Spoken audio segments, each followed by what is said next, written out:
Hey guys, what's going on?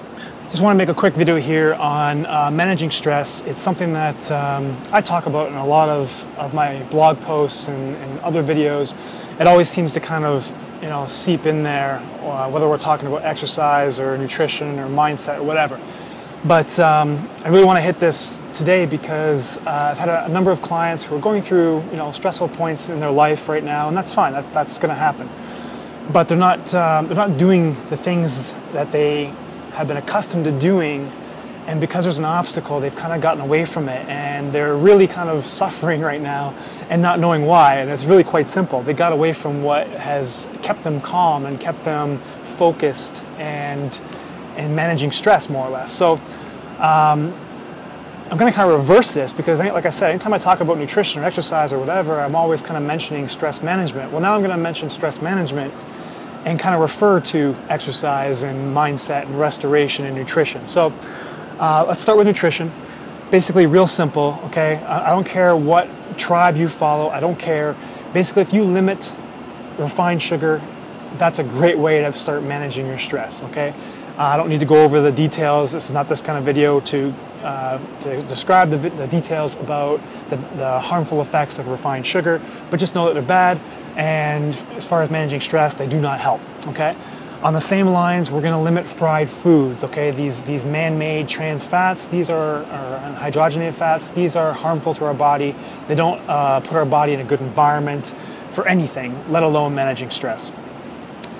Third one is going to be limiting alcohol. Okay, that's just kind of a no-brainer right now. If you're managing stress and you're really trying to limit anxiety and depression and things like that, alcohol is not going to help there.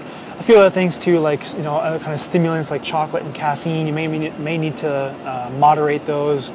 And yeah, I think that's pretty much the gist right there. Other things are food sensitivities. If you have any kind of food sensitivities or you don't know, definitely come see me, whether it's at the Dempster Clinic here in Toronto, or hit me up online and we can go through elimination diets that way and kind of identify what foods may be potentially causing you a little bit of harm. Moving on to exercise, this is real simple again. I don't care what kind of exercise you do. It's just about movement, getting out and moving your body, getting blood flow to all your joints. This is a key and an essential aspect of stress management. A lot of people just kind of sweep under the rug. They think exercise is only good for weight loss, which is kind of an issue to begin with, but it's a whole nother video.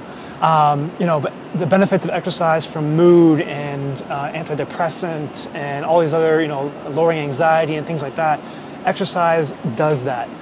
And again, I don't care what it is. If you like to hit the gym, great, hit the gym, hit your weights. If you like to run, swim, rollerblade, I don't care. Right now, it's beautiful out right now. If you live in an area that is wonderful, get out and explore new things. If it's, I relate wonderful to sunshine. So if you're a snow bunny, get out and ski and do things like that. Fresh air and vitamin D goes a long way. Things like yoga, okay, qigong, any kind of these matching breathing with movement exercises, phenomenal. Get outside, do your exercise. There was a recent study, I believe this past week actually, looked at, I want to say areas of the brain after taking a walk in nature, opposed to taking a walk next to traffic. Now, it's kind of two extremes, but it kind of gets you the idea, or gives you the idea of if somebody who lives in more of a rural area versus somebody who lives, like myself, in a city. And if you know me, if you follow me, you know I love going down by the beach or walking along the water here. And luckily, I live right next to the water. You can't really see it, but the water's right here, okay? Right next to the CN Tower into the Rogers Center. And I love going down by the water just to kind of get that escape from the city, okay? So this study looked at different areas of the brain, and it was a specific area, and I can't remember, forgive me, that when you are kind of suffering from brooding, which is like always doubting yourself or thinking about how you're a failure or all the different things you need to accomplish that day, I believe that's the term that's used for it. There's a certain area of your brain that gets a lot more blood flow because you're thinking about all these things. And during the study, they looked at this area and there was very little blood flow from the group that came back from the nature walk as opposed to the group that came back from walking next to traffic, okay? Again, not like a huge mind-blowing study, but a lot of times we just we don't look at what's common sense, okay? So that's another thing for exercise. Just take a walk, guys. And the benefits for weight loss and walking are phenomenal. So if you're also on a weight loss or a fat loss plan and you're struggling to get exercise in, don't underestimate the power of walking. Moving on to restoration. Okay, this is kind of an overlap here with yoga and qigong, but I'm going to go into more of like deep breathing and meditation. As far as deep breathing goes, and meditation for that matter, anytime I mention this or these practices to clients, they always kind of like nod their head, like, yeah, Nate, you know what, it sounds good, I'm going to do it. And they never do. And I don't know why, because it's super simple. It's more or less scheduling time. And for some reason, we think it's woo-woo or hokey, but there's a lot of good science behind deep breathing and meditation that can help relieve anxiety and depression and other mental illnesses and things like that. And obviously, relieving stress is one of them. So deep breathing is something we all can do. Just taking a real big deep breath through the nose, filling up your diaphragm, okay, not your chest. When we breathe naturally, I shouldn't say naturally, we should be breathing naturally through our diaphragm, but when we get stressed and we're at work, we tend to breathe up here and we get a shallow breath, which creates tension up here. And if you can focus on breathing into your belly, into your diaphragm, that's going to expand all the muscles down there and help improve posture as well, which who doesn't want that? Okay, so deep breathing, breathing in through your nose, filling your diaphragm, and then slowly exhaling. If you're gonna say, I'd say a 1-to-2 ratio. So if you're breathing in, so say like a 3 count, breathe out for at least a 6 count. If you can go a little bit longer, awesome, even better.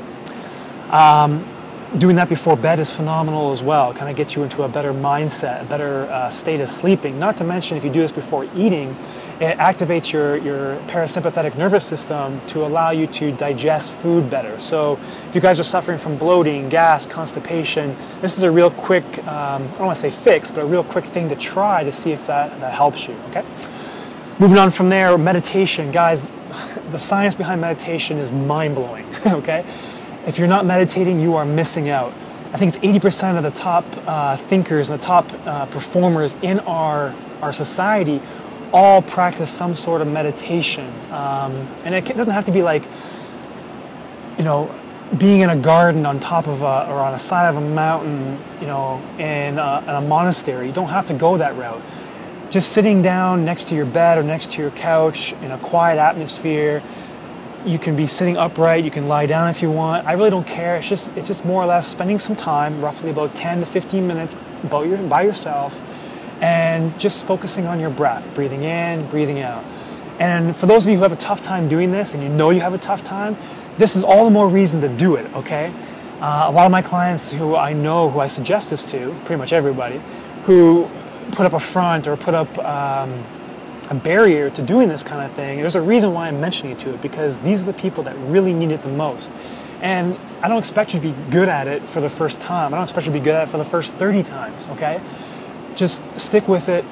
It's only 10 to 15 minutes of your day. If you can't do 10 minutes, do 5 minutes. Start small. Take a small step, get a quick win under your belt, get a quick win under your belt, and then extend from there as you feel comfortable.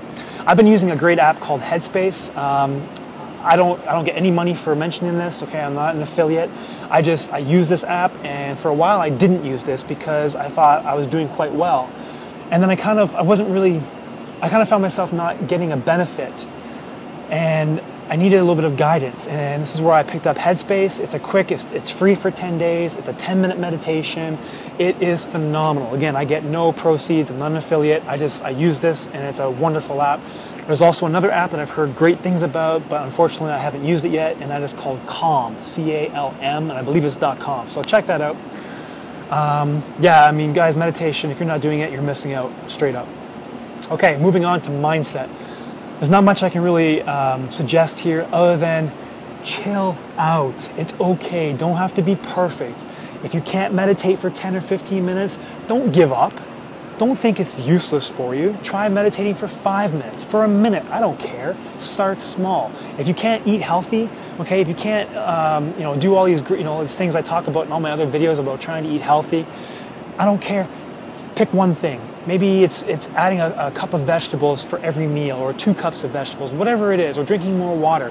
I don't care. Start small Conquer that this week and bring in something else next week, because that's going to relieve a lot of stress thinking you have to do all these different things to totally revamp your diet or revamp your lifestyle. You don't, okay? Don't become a victim of analysis by paralysis, or paralysis by analysis, whatever which way that saying goes.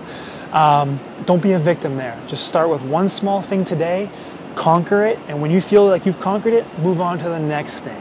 I have too many clients who come to me and they want to work on their exercise, they want to work on their nutrition, they want to do all these great things to lose like 30 pounds, and even if they have a good goal of like 4 months or 5 months, they still want to start changing all these things in their lifestyle. And really, it's just a recipe for disaster. We don't build enough skill power to succeed long term, and unfortunately we rely too much on willpower, like, yeah, we're going to do this big life-changing event.